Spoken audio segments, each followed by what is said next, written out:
तो वामन जी ने कहा अगर ब्याह करूंगा तो रोना ही पड़ेगा। बलि ने कहा ऐसी बात थोड़ी है, मैंने भी तो ब्याह किया है, मेरे भी तो पुत्र है, रोना थोड़ी पड़ेगा। क्यों रोना पड़ेगा? कहा नहीं ब्याह रोना पड़ेगा। बलि ने कहा नहीं आप ब्याह कर लो। अरे वामन जी ने कहा मेरे से ब्याह कौन करेगा? राजा बलि ने कहा हमारे यहां पर सुंदर सुंदर लड़कियां हैं, जो लड़की आपको पसंद आ जाए उससे ब्याह कर लेना। वामन जी का फिर तैयारी करो ब्याह की। राजा बलि ने कहा करूं? कहा तो बहन का लड़की मैं पसंद करूंगा, लेकिन मुझे ये बताओ ब्याह का खर्चा कौन करेगा? राजा बलि ने कहा मैं कर दूंगा। कहा रहने के लिए जगह नहीं है, महल कौन देगा? राजा बलि ने कहा मैं दे दूंगा, आप खाली हाथ तो बोलो। आप जब बोलो जैसा कर दूं, सोने का महल बना कर दे दूंगा। कहा महाराज बाल गोपाल हो जाएंगे, पढ़ेंगे कहा? अरे कहा हिरण्यकशिप महाविद्यालय है, वहां भर्ती करवा दूंगा बिना डोनेशन के, काम हो जाएगा आपका, आप खाली हाथ तो बोलो। वामन जी ने कहा जब मैं ब्याह करूंगा तो मेरे बाल गोपाल होंगे। कहा वो तो होंगे, तो कहा 2 होंगे या 4 होंगे, 5 होंगे या 10 होंगे, 15 होंगे या 20 होंगे। राजा बन गया मुझे क्या पता, वो तो भगवान जाने कितने होंगे। तो वामन जी ने कहा अगर 15-20 बच्चे मेरे हो गए, उसमें से 2-4 मर गए तो? बलि ने कहा उसका तो मुझे पता नहीं, मर भी सकता है। तो राजा बलि ने कहा कि मर भी सकता है।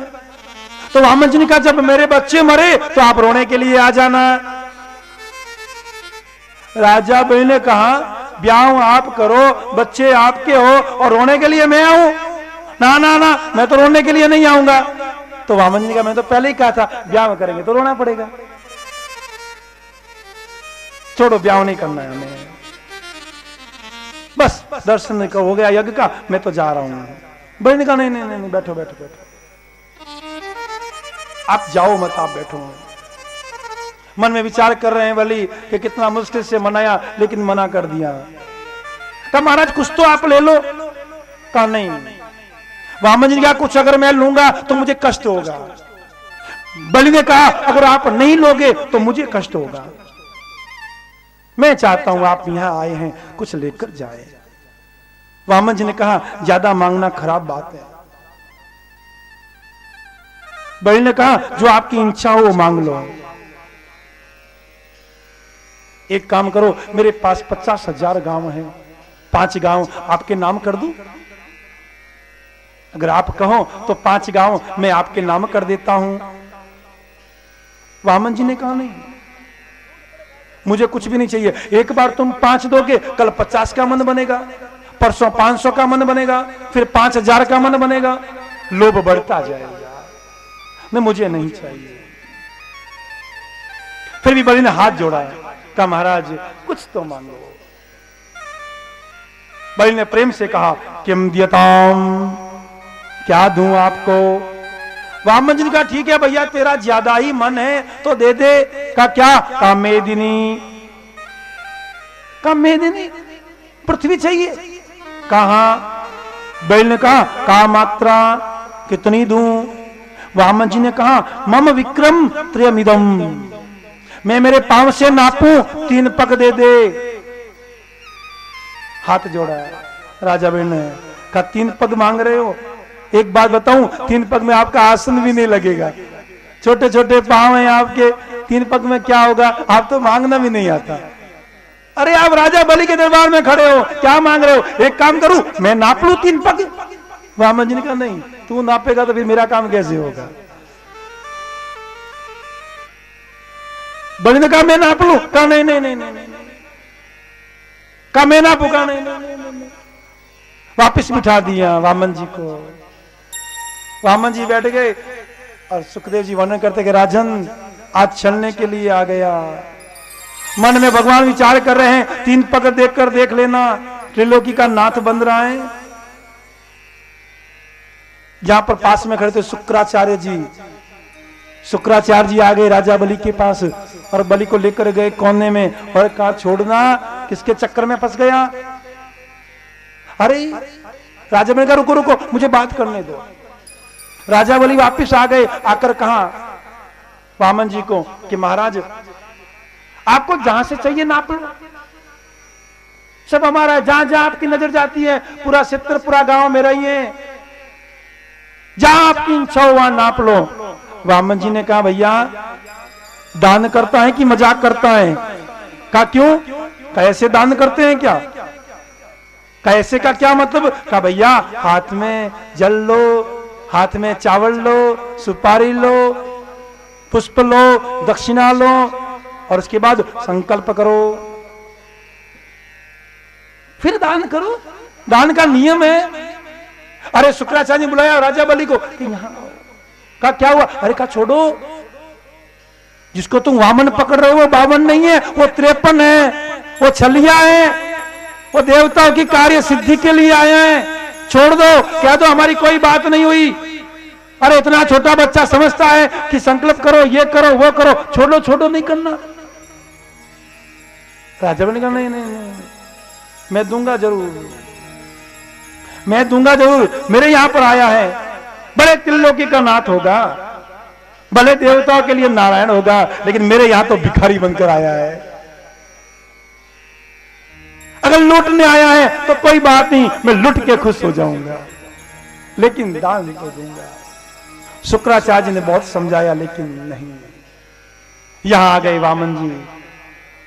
वामन जी के पास राजा बलि ने हाथ में सुपारी जल, सुपारी पुष्प, चावल, दक्षिणा ली और जल के लिए एक पात्र भरकर रखा था। उस पात्र के आगे छोटा सा नल लगा हुआ था। पानी लेने लगे तो शुक्राचार्य ने और बेईमानी की, छोटा सा रूप बनाकर उस नल में जाकर बैठ गए कि हाथ में जल नहीं आएगा, संकल्प नहीं होगा, काम नहीं होगा। समझ गए वामन जी कि आ गए बीच में गुरुजी हैं, दान से मना कर रहे हैं।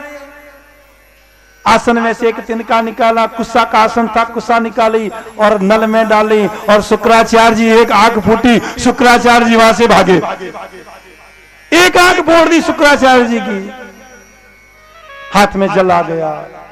सुखदेव जी वर्णन करते कि राजन हाथ में जल आया, संकल्प कर दिया, जैसे ही कार्य पूरा हुआ सुखदेव जी वर्णन करते कि राजन, राजा बलि को कहा वामन जी ने कि भैया दान करता है तो झुककर दान कर, खड़े दान क्यों कर रहा है, मेरे पांव में तो पड़। और सुखदेव जी कहते राजन जैसे ही बलि वामन जी के पांव पड़े और वामन जी ने अपना विराट रूप ले लिया, इतना विराट रूप कि सुखदेव जी कहते राजन जैसे ही राजा बलि देखने लगे वामन जी का चेहरा नहीं दिखा।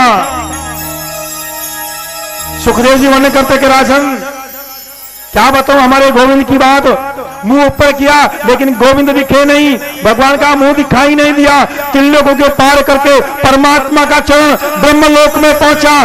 ब्रह्मा जी ने प्रभु के चरणों को धोकर जल कमंडल में भर दिया। जाममूर्ति ने परिक्रमा की, दैत्य लोग भगवान को मारने के लिए दौड़े। राजा ने रोका, रुको रुको रुको रुको।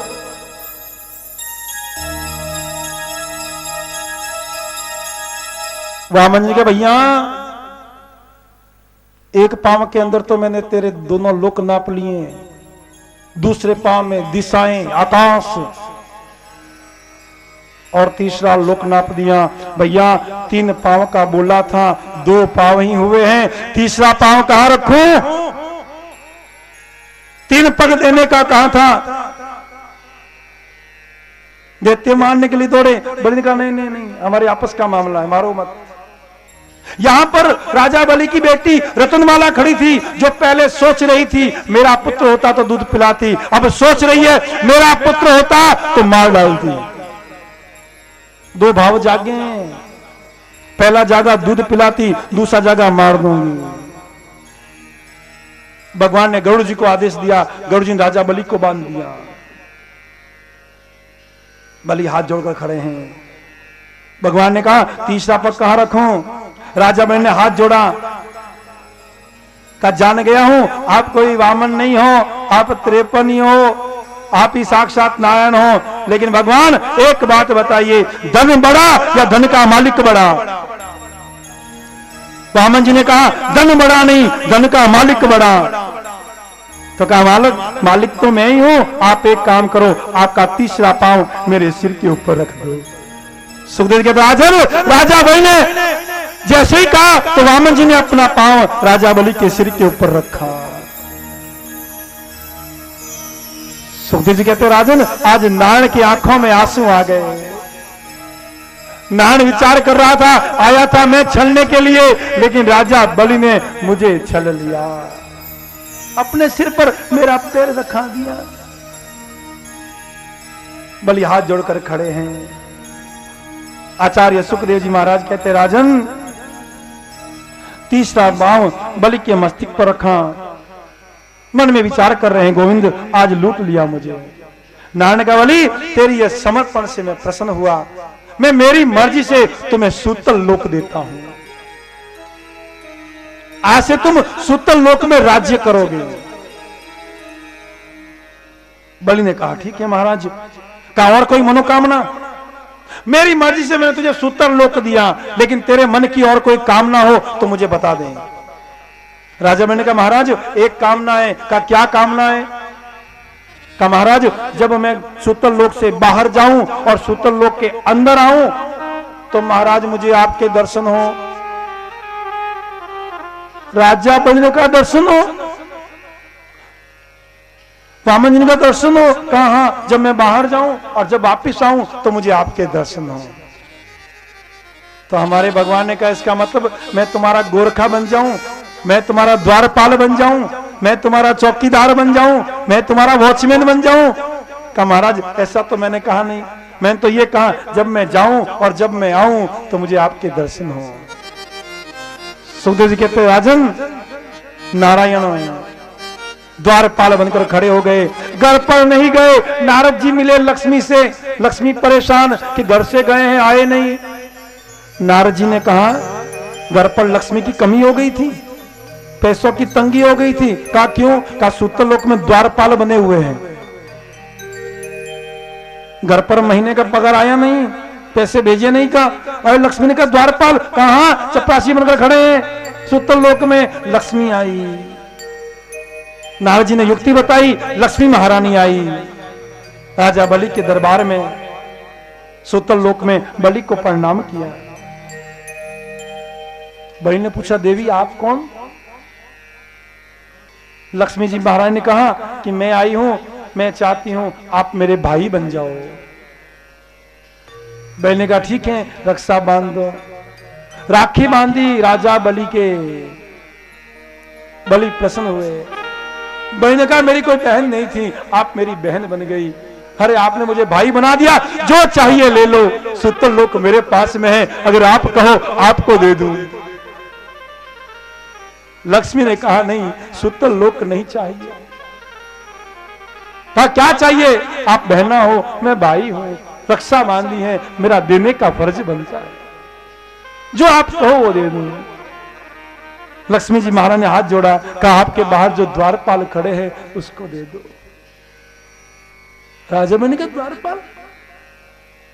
वो द्वारपाल पहरेदार? कहा महाराज बस देना है तो भैया बाहर जो द्वारपाल खड़े हैं उसको मुझे दे दो। बहन ने कहा द्वारपाल उनसे क्या रिश्ता है तुम्हारा? कहा वो हमारे वो हैं। राजा बलि ने कहा मैं समझा नहीं। लक्ष्मी जी महाराज ने कहा कि बाहर जो खड़े हैं वो खाली द्वारपाल आपके होंगे, लेकिन मेरे तो वो हैं। समझ गए राजा बलि, करे साक्षात लक्ष्मी मेरे यहां आई है। बाहर गए, द्वारपाल जी बने हुए नारायण को लेकर आए और लक्ष्मी को सुपुर्द किया, हाथ जोड़ा, प्रार्थना की और लक्ष्मी से कहा कि आपने मुझे रक्षा बांधी है। आज ही के दिन श्रावण के महीने में पूनम के दिन लोग इस रक्षा को भूलेंगे नहीं, रक्षा बंधन मनाएंगे। तब से लेकर अब तक हम रक्षा बंधन का त्योहार मनाते हैं। सुखदेव जी कहते राजन, दुनिया को हजारों हाथों से लुटाने वाला, दुनिया को हजारों हाथों से देने वाला, देवताओं की कार्य सिद्धि के लिए